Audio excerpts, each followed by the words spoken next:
Hi guys, it's Tony/NonPannery here, and I am doing a speed paint where I speak for the first time. Not where I speak for the first time, I have been speaking for a number of years. That's irrelevant, let's just continue on. I'm doing a speed paint where I talk. Quick thing as well, I do want to say that at the end of the video I'm going to be talking about the stuff that I'm doing right now and why I haven't been doing as many videos lately. And for people who particularly might enjoy content such as Dan and Phil, you might be interested in what I'm about to say, so stay tuned at the end. This is a fan fusion called Mystic Quartz, which was suggested to me as you saw at the beginning of the video.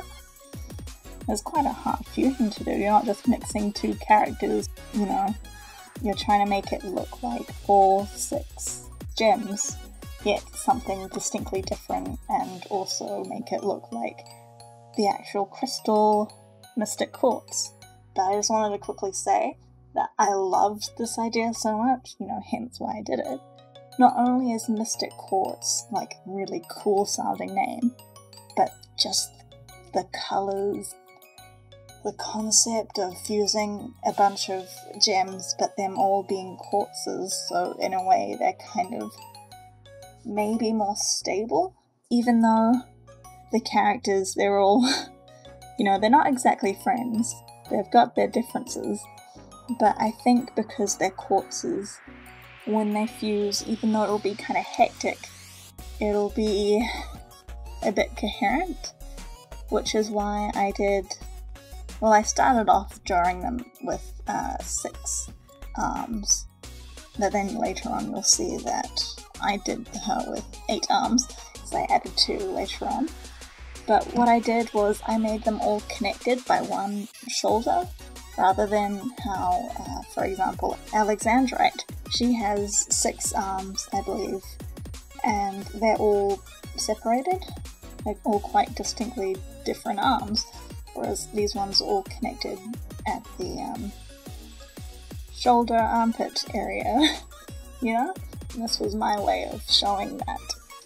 I don't want to repeat myself, but because she is a, you know, they're all quartzes, they're all kind of, you know, the same subclass of gem, their fusion would be quite coherent. And you'll see here, the gems on her tummy, I changed later on, because I kind of realised that rose quartz, her gem's not necessarily on her stomach.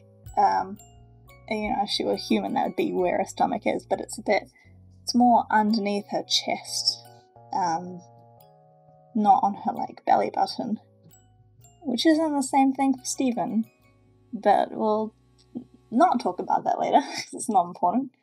Whereas Skinny Jasper, hers is like right on the belly button. So I change it later on and you'll see that. This was a bit difficult for me to draw, not just the design concept, but I haven't been using this program or using my tablet for a while. It's mostly just been either animating on this tablet on Adobe Animate, which is a very different program to Sai, or it's been just drawing on paper.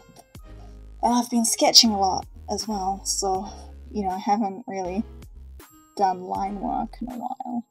So that's why this one is a bit, you know, I make a lot of errors and I resize a lot of things. But, you know, the end product I'm rather content with, especially considering that I haven't drawn in a very long time, or software or my tablet, you know.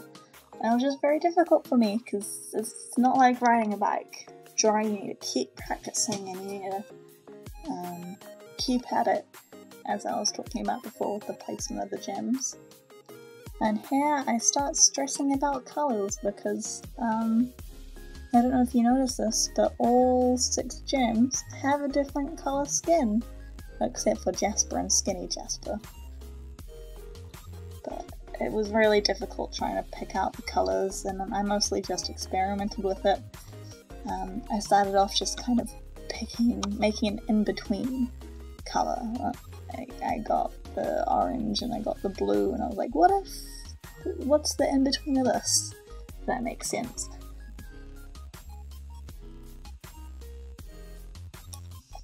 but then, as you will see later, I end up just picking colours from the actual gem itself, which I see a lot of other fan fusion artists do. And then I end up going nope with that and really just messing around and experimenting, because you don't really know until you put it down there.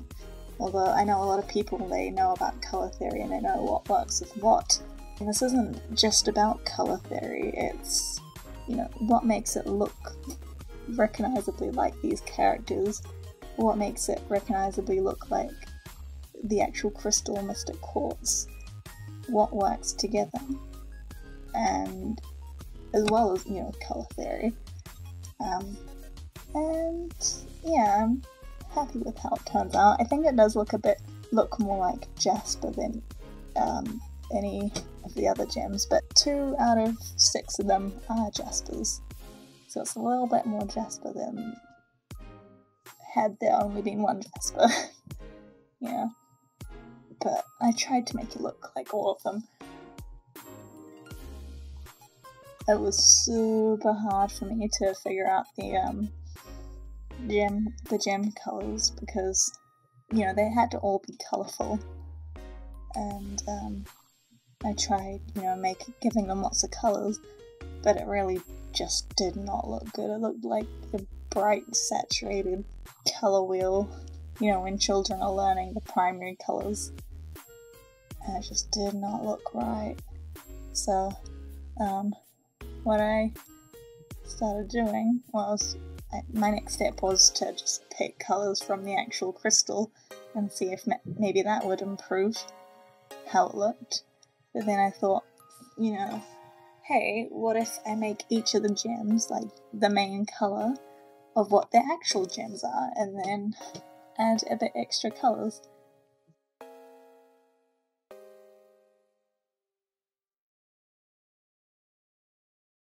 After I did the gems, I kind of, you know, took a look at it and went, you know, I like it, but I feel like it's not quite believable as a fusion of 6 gems, even though they are all quartzes in the same subclass of crystal.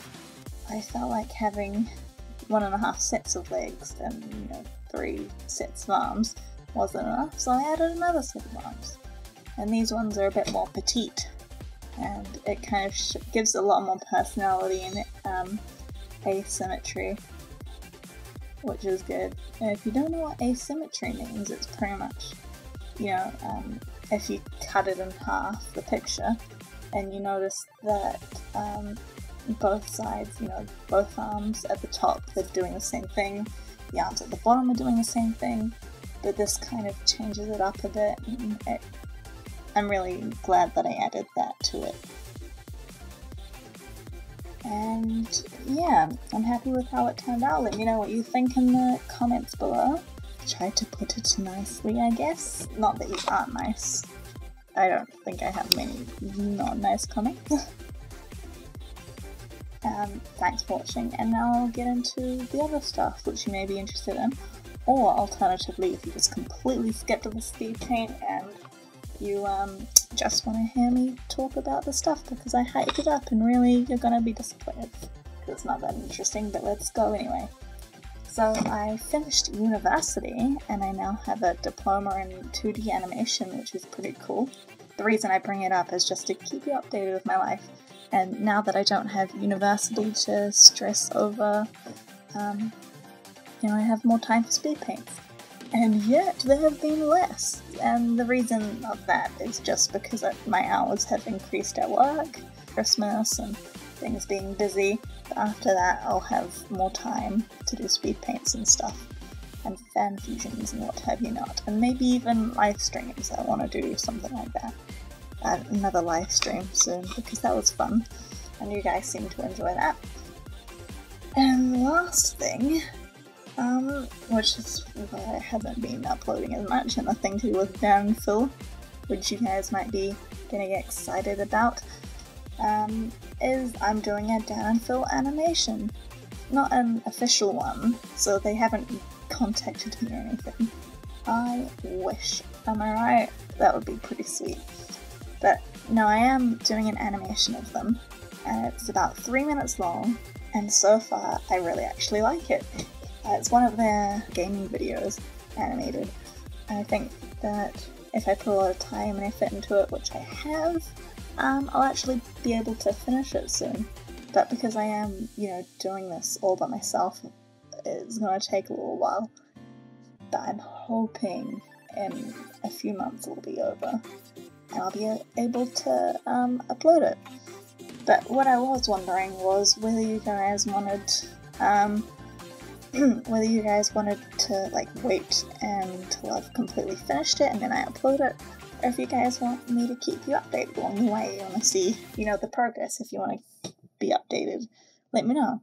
And that's pretty much it. So I hope you guys like listening to my voice, because you might hear it again sometime if you want me to do more videos like these. Thanks for watching, and comments and subscribe and stuff.